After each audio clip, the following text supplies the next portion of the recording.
Good day, ladies and gentlemen. Do you want to know how to wake up a lithium iron phosphate battery with a BMS in it that has gone too low?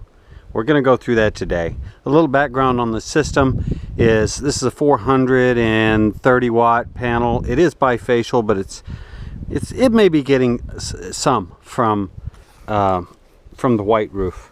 Anything white underneath a bifacial panel is going to help. That is connected to a 40 amp MPPT charge controller.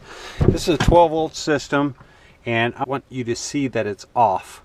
And what this system was, this is entirely separate from the vehicle charging system. It is not connected to the vehicle whatsoever, other than being attached to it. But I went on a little off-road boondocking camping thing, and I have my mini fridge here, have my laptop. I've got a 3000 watt inverter and one 12.8 volt Redodo 100 amp hour battery, 12 volt air conditioning system. But I noticed that my charge controller's dead and my inverter wouldn't come on. And so the battery obviously got too low at some point. Probably it's because it's 110 degrees in a desert. I left this fridge on, so it was trying to keep food cold in there, and the truck was probably 160 degrees inside. I had this set up for the off-road trip. I threw a mattress in here, and that was it. I just put a bed in here, mini fridge, laptop, some power, air conditioning for when I wasn't running the engine. But what we've got again is a Redodo 12.8 100 amp hour, and the system isn't running, and I've got full sun. So what has happened is that the battery has gone too far dead to supply voltage to the charge controller. And this particular charge controller, some aren't this way, but most of them are. It gets powered from your battery bank. So once your battery goes so far dead, it doesn't matter how much energy is going in that panel, it won't turn on your charge controller. So what I'm going to do here is a little test.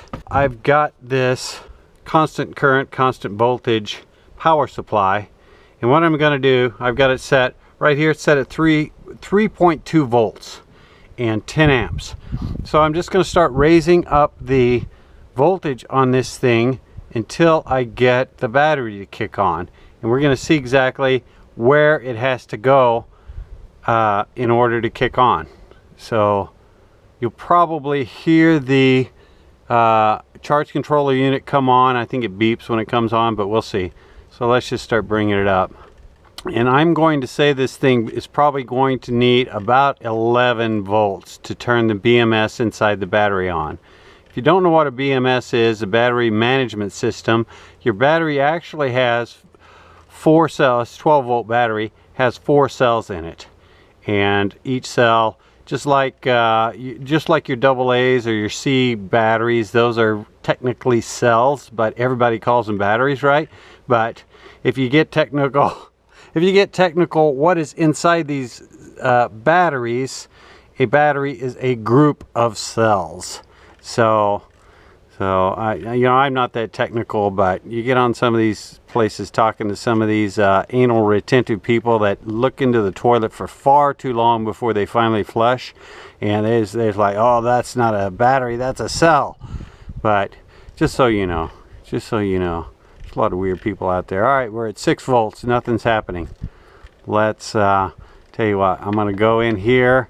Let's go 7, 8.43, 9.43, 10.43. Oh my gosh. Now I got to start all over because I didn't have the output turned on. So that sucks. All right. Take 2 because I didn't have the output turned on. And that's all it took. That's all it took. Whatever that was, 6.8 volts. That's all it took to 6.8 volts coming into this battery woke the system up. I should have had it lower. So now I turn the output back off, turn the power off on the unit, and you can hear that the unit is indeed charging. So it really only needed about a 6 volt jump start on these 2 little wires here to get enough energy into the BMS, the computer that's inside this box, to wake this battery back up. And now it's charging again. Just a little interesting experiment that I wanted to try today.